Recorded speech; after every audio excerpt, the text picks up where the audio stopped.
আইনের যে ইনঅ্যাক্টমেন্ট, আইন তৈরি, ট্রাইব্যুনাল প্রস্তুত, এগুলো সব ব্যাপারেই ওনারা প্রশ্ন তুলেছেন। এই ব্যাপারে প্রসিকিউশন এবং অ্যাটর্নি জেনারেল অফিসের পক্ষ থেকে আমরা এটিএম আজহার সাহেবের আইনজীবীর পক্ষে দ্বিমত পোষণ করেছি। আমরা বলেছি যে ট্রাইব্যুনালের প্রতিষ্ঠা এবং এই আইন সংসদে পাশ করা দুটির উদ্দেশ্যই ছিল সৎ। আমাদের প্রথম থেকেই স্ট্যান্ড যেটা ছিল এখনও সেটাই আছে, সেটি হলো যে definition of crimes and mode of liabilities, মানে অপরাধের সংজ্ঞা এবং অপরাধ শনাক্তের ব্যবহার। এই ক্ষেত্রে আন্তর্জাতিক যে আইন প্রচলিত আছে সেটি এই ট্রাইব্যুনালের আইন এবং রুলসে ব্যবহারের কোনো বাধা 73 থেকে আজ পর্যন্ত কখনোই ছিল না।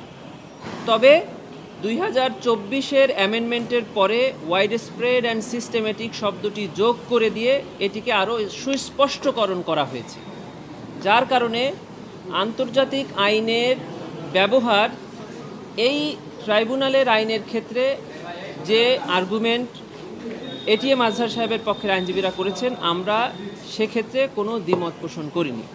তবে আমরা বলেছি যে প্রসিডিউর এবং এভিডেন্স, সেক্ষেত্রে আন্তর্জাতিক আইনের যে সকল রুলস আছে সেটা অ্যাপ্লিকেবল হবে না। আমাদের ট্রাইব্যুনালের যে অ্যাক্ট এবং রুলস আছে সেটি অ্যাপ্লিকেবল হবে, শুধু সংজ্ঞার ক্ষেত্রে এবং মোডস অফ লাইবিলিটির ক্ষেত্রে অ্যাপ্লিকেবল হবে।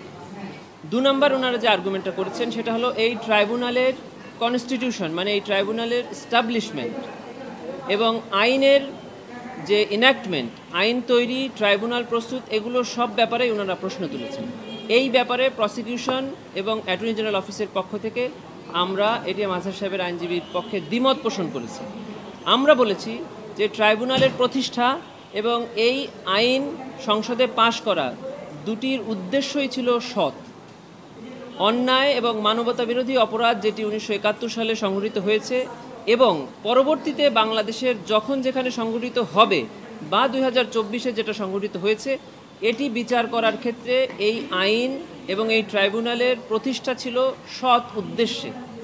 কিন্তু এটিকে যারা ব্যবহার করেছেন আইন এবং ট্রাইব্যুনাল পক্ষ থেকে, ইভেন অ্যাপিলেট ডিভিশনের পক্ষ থেকে, সেই ব্যবহারটা সঠিক ছিল কিনা সেটি ট্রাইব্যুনাল বা এখনকার অ্যাপিলেট ডিভিশনের জাজেসরা নির্ধারণ করবেন। কিন্তু উদ্দেশ্যটা ছিল সৎ। এই ব্যাপারে আমরা এটিএম আজহার সাহেবের আর্গুমেন্টের বিপক্ষে অবস্থান নিয়েছি।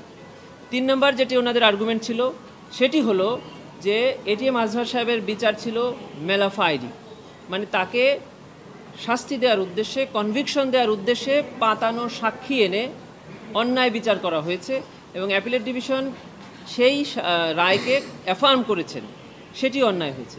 এ ব্যাপারে আমরা অ্যাপিলেট ডিভিশনের জাজদের উপরে ছেড়ে দিয়েছি যে মাননীয় অ্যাপিলেট ডিভিশন সাক্ষী পর্যালোচনা করে যেটা দেখবেন, এ ব্যাপারে আমাদের কোনো দ্বিমত নেই। কারণ 2011 সাল থেকে 2024 সালের এই পুনর্গঠিত ট্রাইব্যুনালের আগে যে বিচারগুলো হয়েছে, আমরা সবসময় বলছি যে এই বিচার সঠিক হয়নি, সেখানে আসামিরা ন্যায় বিচার পায়নি। কিছু মিডিয়াতে এসছে, কিছু মিডিয়াতে আসেনি। এটিএম আজহার সাহেবের মামলা 2014 সালে শেষ হওয়ার পরে 2024 সাল পর্যন্ত ট্রাইব্যুনালে প্রায় 50টি রায় হয়েছে। সেখানে প্রায় 200 আসামিকে বিভিন্ন মেয়াদে কারাদণ্ড এবং মৃত্যুদণ্ড দেওয়া হয়েছে। তারা এখন বেশিরভাগই কারাগারে আটক আছে। এদের একটা বড় অংশ বিচার অবস্থায় মৃত্যুবরণ করেছে, যে খবর এদেশের কোনো মানুষ রাখেনি। তাদের আইনজীবী দেওয়ার সামর্থ্য ছিল না, তাদের এই মামলা কন্ডাক্ট করার সামর্থ্য ছিল না। ইভেন তাদের কোনো আত্মীয় স্বজনরা ট্রাইব্যুনালে এসে তাদেরকে দেখা করতে আসতো না, কোনো মামলা পরিচালনায় আসতো না। তারাও এখন বিভিন্ন মেয়াদে কারাগারে আছে। এদের অনেকেই কারাগারে আটক অবস্থায় মারা গেছে, মারা যাচ্ছে। আমি অ্যাপিলেট ডিভিশনে বলেছি যে এই যে অবিচারটা হয়েছে লাস্ট 15 ইয়ার্স, এই অবিচারের কারণে যারা কারাগারে আছে, দ্রুত এই আপিলগুলো ওনারা যদি শুনে ন্যায় বিচার প্রদান করেন, তাহলে পরিপূর্ণ ন্যায় বিচার প্রতিষ্ঠা হবে।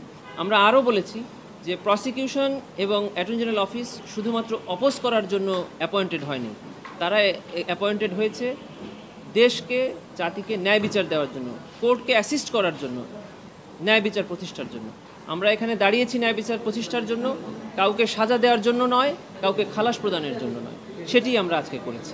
এই ছিল আমাদের আজকে ট্রাইব্যুনাল।